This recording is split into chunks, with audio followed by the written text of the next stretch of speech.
I know.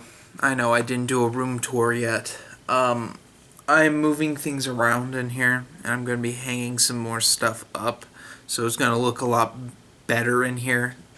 It's going to look a lot different than it did last time, and it doesn't look different enough for me to do a room tour just yet. So I'm going to hold you off, and I'm going to give you a single issue review. Dark Knight 3, The Master Race number 1. Pretty good issue. Pretty decent. I have no idea what the fuck's going on. It's like the Force Awakens trailers, but this was like way more entertaining than that trash.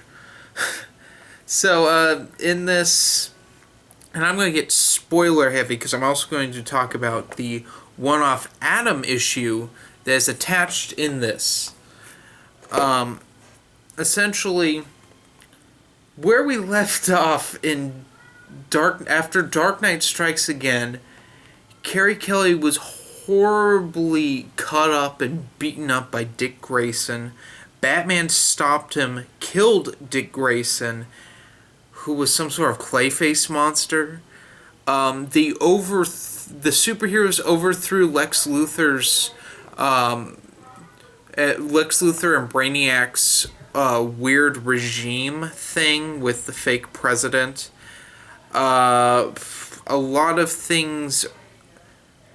Dark Knight Strikes Again had a lot of weird loose ends. We had Superman and his daughter Lana deciding how they're going to rule the world, essentially. It's left open to that assumption.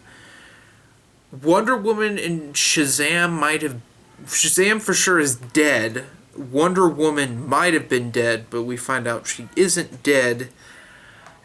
She was also pregnant with Superman and her second child. Because they have weird super sex in the sky. The sons of Batman are no more, I guess.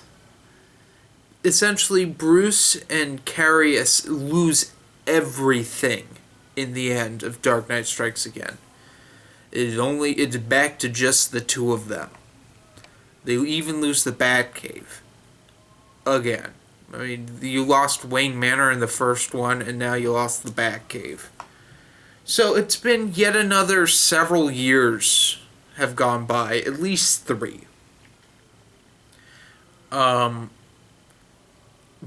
is returned yet again, and instead of beating up criminals, he's going around beating up police.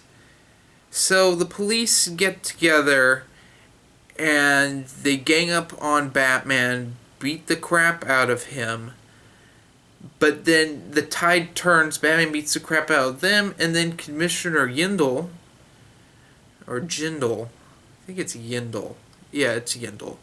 And Batman finally face off for the first time since they faced off in The Dark Knight Returns.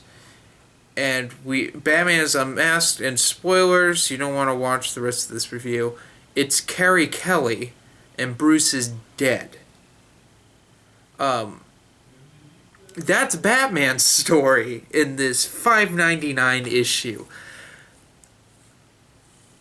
Wonder Woman, meanwhile, is rescuing some indigenous weird tribe people from a Minotaur with a baby strapped to her back, which would be Jonathan Kent, possibly? I don't know his last name. I assume it's hers and Superman's love baby. And she is very protective of this baby because, she's an Amazon and they kind of don't like men. So she's taking a baby into battle as opposed to trusting her own people. Which is just an inference, but it's an interesting one. Lana keeps running off to go bother Superman, who is either dead or he just hasn't moved in years and he's frozen in his kind of what the remains of his Fortress of Solitude because Lex Luthor destroyed that. then we cut to the Atom one shot, or if they're going to have another one of these, where the Atom is, sparring with a lizard, Atom's pretty fucking cool in this series. And then Lana shows up with the people of Condor, well, the Jar of Condor, and, or Candor, whatever, Candor. I don't fucking know. I always pronounced it Condor, but it could be Candor. They do not want to be in the jar anymore. So Lana and the Atom are getting together to figure out how to release the people of Condor and how to make them normal sized again. What did I think of this issue? There were things I liked, there were things I didn't like. We'll start with the negative and we'll move into the positive. The negative, the main thing, it's $5.99 and the price is not going to go down. They're all going to be $5.99. All 8 issues. That's absurd.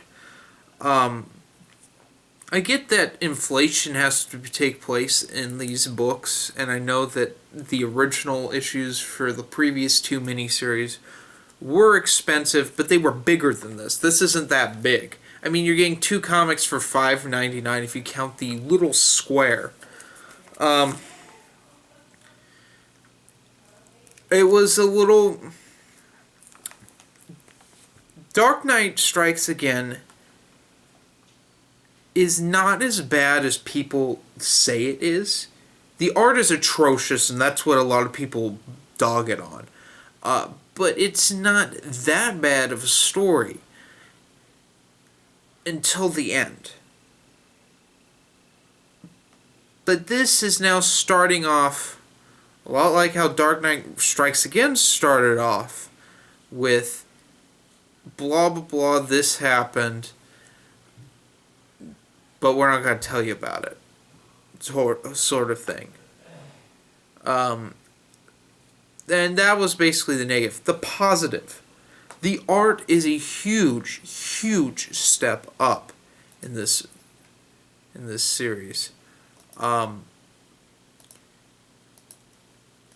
Because, you couldn't get as worse as Dark Knight Strikes Again.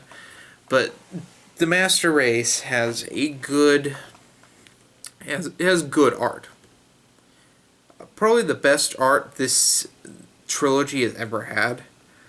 Another thing I really liked were the details if you had read the other 2 books recently.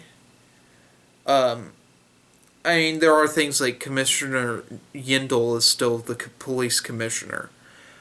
But there were subtle things, like the president is getting his quarterly DNA test. I thought that was really funny. And really cool to hear that they're continuing the continuity. Another thing I loved their media segments, because as you recall, if any of you are familiar with the previous 2 stories, it's told from the news perspective a lot of the time. Essentially, it's Frank Miller's satire of the media. I mean, we had things like Point versus Point in Dark Knight Returns, where they would argue both sides of the argument, and it'd be extremes of both political spectrums. I guess Frank Miller's sort of apolitical at this point, because he's making fun of the Republican Party and the Democratic Party a lot of the time with a lot of the news media. But in this, we had the O'Brien show instead of the O'Reilly factor. The O'Brien factor instead of the O'Reilly factor. So we had Bill O'Reilly, Megyn Kelly, both from Fox. Kelly, Live with Kelly and Michael. What Regis and Kelly was. Kelly and Michael, the talk show. We had that. And then we had, I think, The Daily Show was in there as well. I think. Yeah. As I recall. That was probably the highlight of the book. The fact that this is my generation's media. This is what my generation sees on TV. And then also there's always it's sort of also a satire or a social satire of how kids talk. So now we had a text message conversation with text speak. I thought that was really clever to put in. It shows, well, since there's an additional team on the book now to make sure Frank Miller doesn't go off the deep end with like news in the nude and anime news and stupid things like that from Dark Knight Strikes Again, we get humorous things like that. That are just, it's toned down to a certain respect, but it's on par with Dark Knight Returns. But I mean, we still have another 7 issues for this to change, and we'll see if Bruce is actually dead. Other than that, give this book a good. I'll actually give it a 5 out of 5 because this is what I wanted. I know I nitpicked and I complained about a couple things, but with the Atom one-shot in here that just added even more depth to this book, it's a 5 out of 5. It's a must-read. Although don't necessarily get those variant covers because they're absurdly priced. Like, I think my shop was talking about how there's an eBay seller trying to sell a variant the day it came out for $80. What the shit? What is this, Marvel Star Wars #1? My God. Makes me want to vomit in my own stomach. Anyway, guys, have a nice day. And I'm going to clean my room. Get the remainder of the shit off the ground. Get Dawn's package packaged. You know what I mean. And, yeah, it's going to be a work day today. And then I go to work tomorrow, so probably no video tomorrow. Unless I actually get stuff hung up. And we'll see. Anyway, have a nice day.